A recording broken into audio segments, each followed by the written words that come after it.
The mean temperature of Monday to Wednesday was 37 degrees Celsius and Tuesday to Thursday was 34 degrees Celsius. If the temperature on Thursday was 4/5 that on Monday, the temperature on Thursday was. Complex नहीं है question, कुछ घबराना नहीं है, आराम से समझना है क्वेश्चन को, धीरे धीरे जो लिखा है उसको समझने की कोशिश करना है, बन जाएगा। हमें क्या दिया है, मंडे से वेडनेसडे तक का एवरेज 37 डिग्री था, ठीक है। तो मैं मंडे को टेम्परेचर ए मान लेता हूँ, ट्यूसडे को बी मान लेता हूँ, वेडनेसडे को सी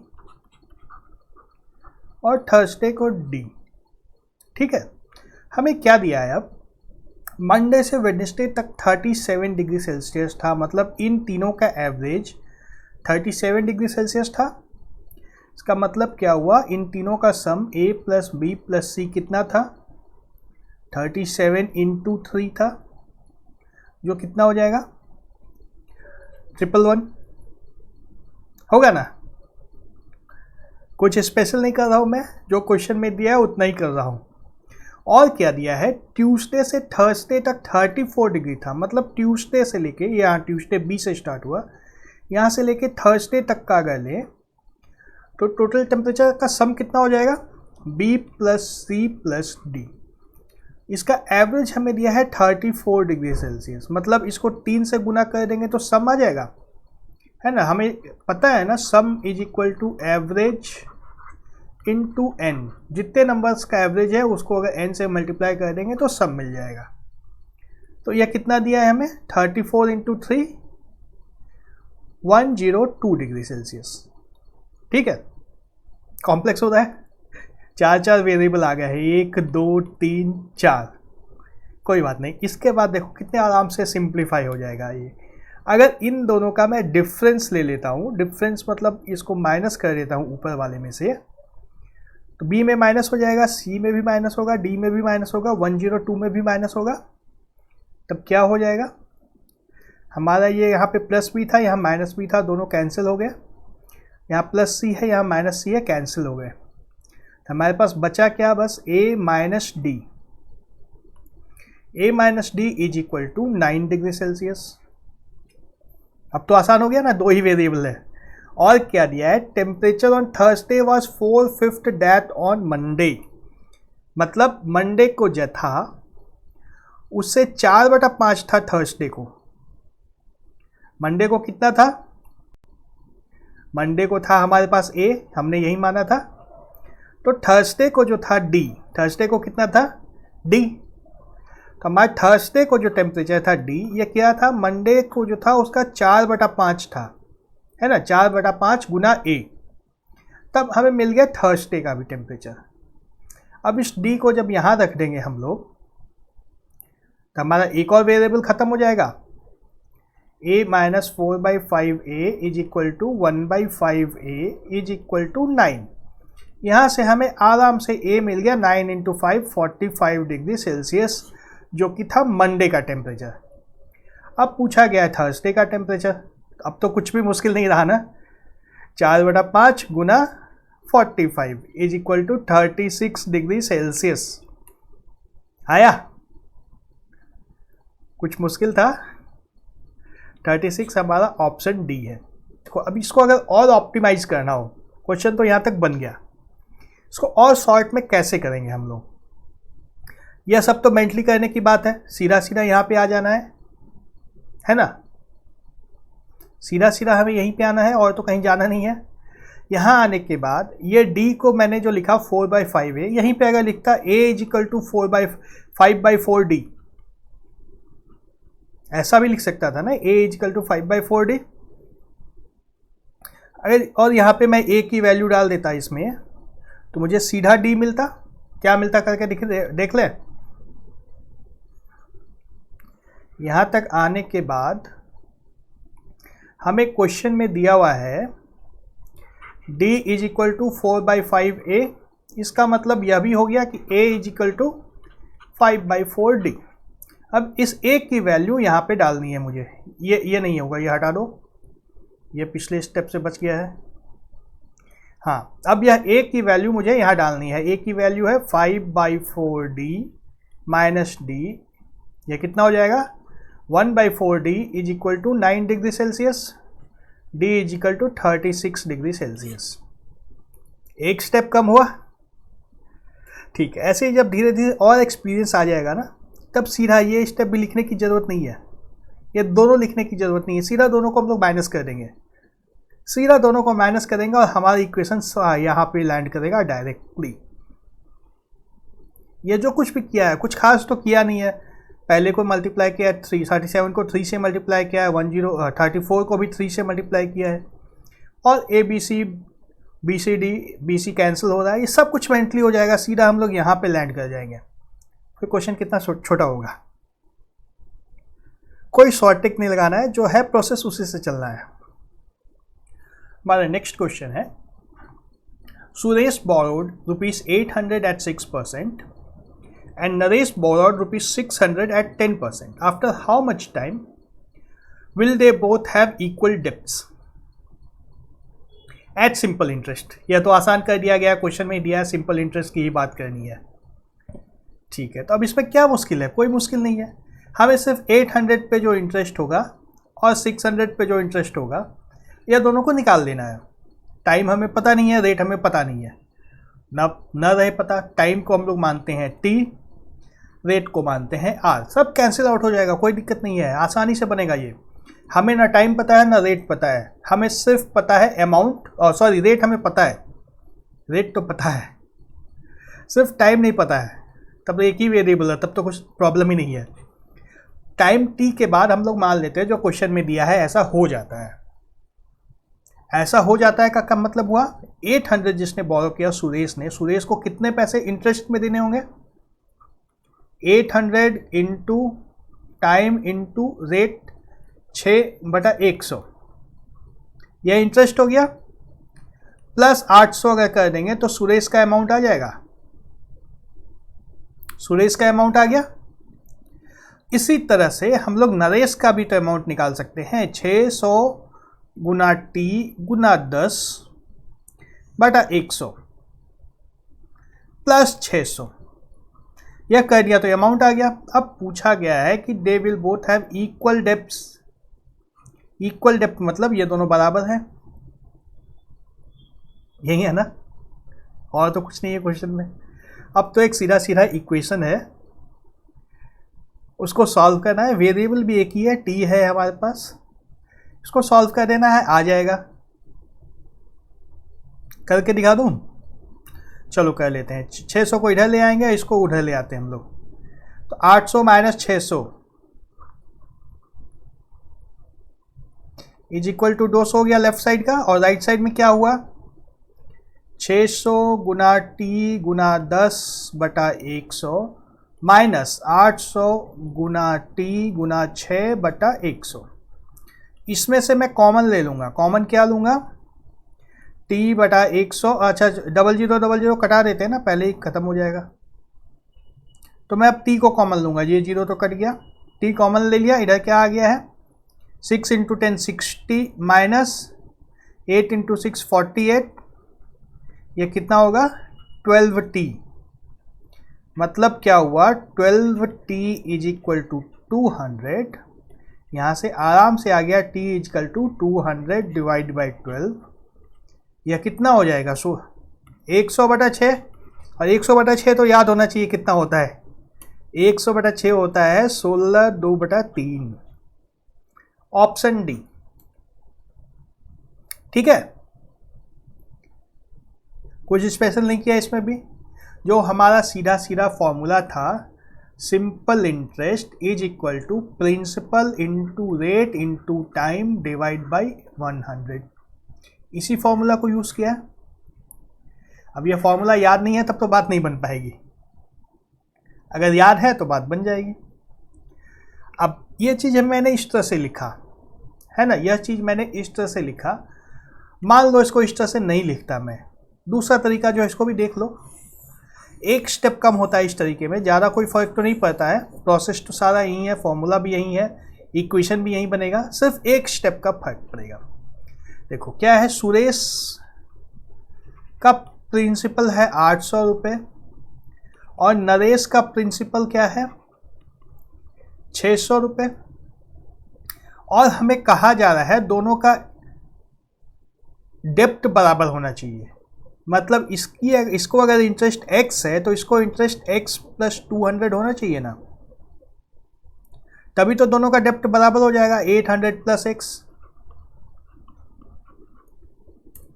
यही दिया ना क्वेश्चन में, कोई मुश्किल बात नहीं कर रहा हूं मैं, सीधी सीधी बात है। सुरेश का प्रिंसिपल अमाउंट 800 है, उसका इंटरेस्ट यदि x होगा तो टोटल उसको 800 प्लस x होगा। नरेश का जो प्रिंसिपल है 600 है, इसको x प्लस 200 यदि इसका इंटरेस्ट हो जाएगा तो भी इसका भी टोटल 800 प्लस x हो जाएगा। इसका मतलब क्या है कि नरेश को जो प्रिंसिपल है इंटरेस्ट देना है वह 200 रुपये ज़्यादा है ना। नरेश को जो इंटरेस्ट देना है वह 200 रुपये ज़्यादा है, और ऐसा हम लोग मान लेते हैं टाइम t के बाद होता है, t ईयर्स के बाद होता है। तो नरेश को इंटरेस्ट कितना लगना है, नरेश ने 600 रुपये लिए हैं, इसका टाइम t है, रेट 10% है, डिवाइड बाय 100 तो होगा ही, और सुरेश का इंटरेस्ट जो है वह कितना होगा 800 गुना टाइम t गुना इंटरेस्ट 6 डिवाइड बाई 100। अब नरेश का इंटरेस्ट 200 रुपये ज़्यादा है, मतलब इन दोनों को यदि माइनस कर देंगे तो हमारे पास 200 आना चाहिए ना। इक्वेशन वही है जो पहले बनी थी, कोई फर्क नहीं है इक्वेशन में। हमारे 0000 कैंसिल होगा, 0000 कैंसिल होगा, फिर से हमारे पास वही आएगा 60t minus 48t is equal to 200, और फिर से हमारा t 200/12 आएगा जो कि हो जाएगा 16/2/3 ईयर्स। कोई फर्क नहीं पड़ना है, पूरा का पूरा क्वेश्चन वही है। मैंने बस ये किया कि एक लाइन में इसका सॉल्यूशन आ गया, और ये एक लाइन में आने के लिए पहले लंबे तरीके से आना पता होना चाहिए। लंबे तरीके से कैसे बन रहा है यह पता होना चाहिए, जब पता होगा तब ये आ जाएगा दिमाग में, खुद ही आ जाएगा। ठीक है। A class is divided into two sections A and B. The passing average of 20 students of section A is 80% and the passing average of 30 students of section B is 70%. What is the passing average of both the sections? इस question की language में मुझे लग रहा है थोड़ी सी problem है। क्या क्वेश्चन बन रहा है, लेकिन इसको थोड़ा दूसरे तरीके से लिखते आ जाता तो ज़्यादा बेहतर होता। क्या कोई बात नहीं, उससे हमें क्या दिया गया है सीधा सीधा कि पासिंग एवरेज 20 स्टूडेंट्स का है सेक्शन ए में, मतलब सेक्शन ए में 20 स्टूडेंट पास होते हैं और उन सब का एवरेज 80% मार्क्स है। ठीक है, तो टोटल 100 ही मान लेता हूं मैं, तो टोटल मार्क्स इन सभी का कितना होगा 20 गुना 80 is equal to 1600।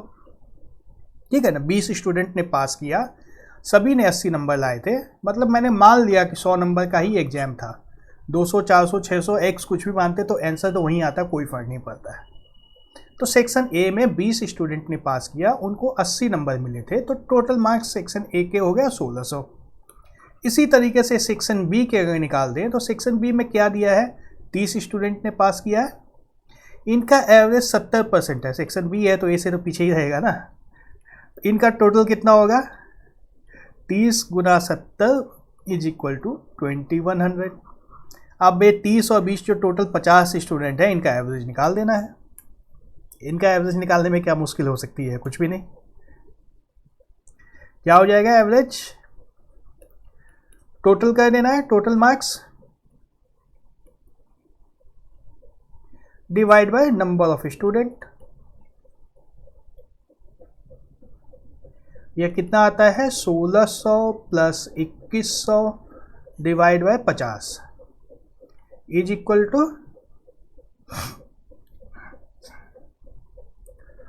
3700 divide by 50, और इसको सॉल्व कर देंगे तो आराम से 74% आ जाएगा ऑप्शन बी। ठीक है, कुछ मुश्किल नहीं था इसमें भी। हमारा नेक्स्ट क्वेश्चन है, a sum was put at simple interest at a certain rate for 3 years. Had it been put at 1% higher, it would have fetched rupees 5100 more. The sum is. क्या कर रहा है क्वेश्चन, कुछ एक amount था, जो amount हमें नहीं पता है, अमाउंट ए था,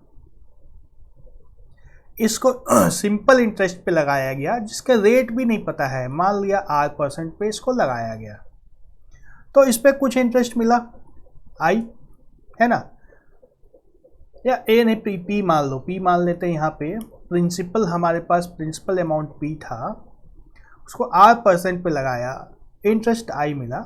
अब यह क्या बोला है, 3 साल के लिए, टाइम है 3 साल दिया हुआ है, एक चीज तो दिया हुआ है कम से कम, बाकी कुछ नहीं दिया है ना, प्रिंसिपल, रेट, इंटरेस्ट कुछ नहीं दिया है, सिर्फ टाइम दिया है, इसलिए प्रॉब्लम हो रही थी क्या इसमें।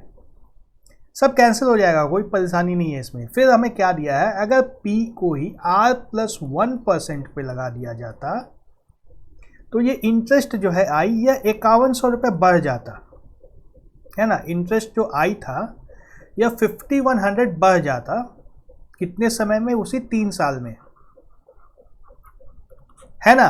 क्वेश्चन में यही दिया है कि अगर 3 साल पे इसका R% के हिसाब से इंटरेस्ट निकाले तो कितना आएगा, निकाल लेते हैं पहले हम लोग। Principal into rate into time 3 है, डिवाइड बाई 100, यह पहला इंटरेस्ट निकल गया, है ना, इज इक्वल टू आई। और क्या दिया है, principal into rate plus 1 into 3 साल के लिए divide by 100 is equal to I plus 5100।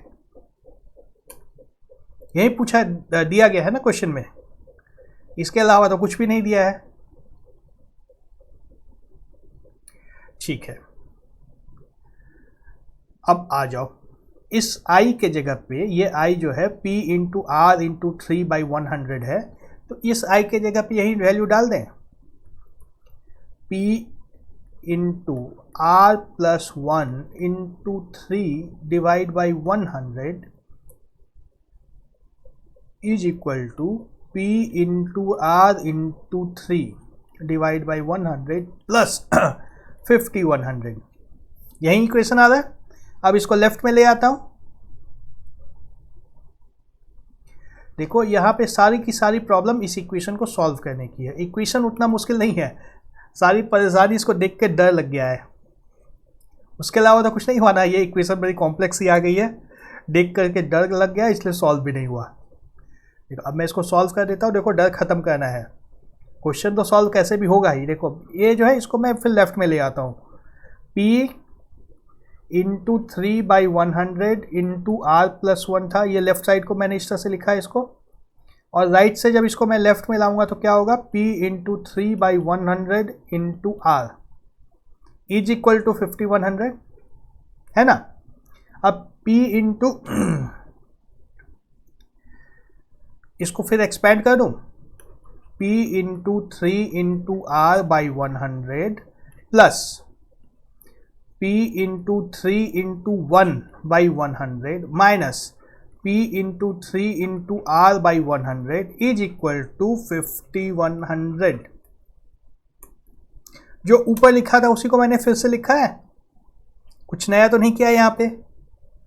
ये r+1 जो ब्रैकेट में आता है, इस ब्रैकेट को मैंने खोल दिया है, r से इसको मल्टीप्लाई कर दिया है पहले, फिर इसको 1 से मल्टीप्लाई कर दिया। अब देखो ये आराम से कैंसिल हो रहा है, p into 3 into R by 100, तो हमारे पास क्या बच गया है, मैं इधर राइट में लिख देता हूं मैं। हमारे पास जो बच्चा है वह है p into 3/100 is equal to 5100। यहाँ से हमें p मिल गया आराम से, ये 3 से 17 यहाँ आ जाएगा, 1700 और इधर से भी 00 आ जाएगा, इंटू 100 इज इक्वल टू 170,000 आया। हमारा ऑप्शन कौन सा सही हुआ, ऑप्शन ए।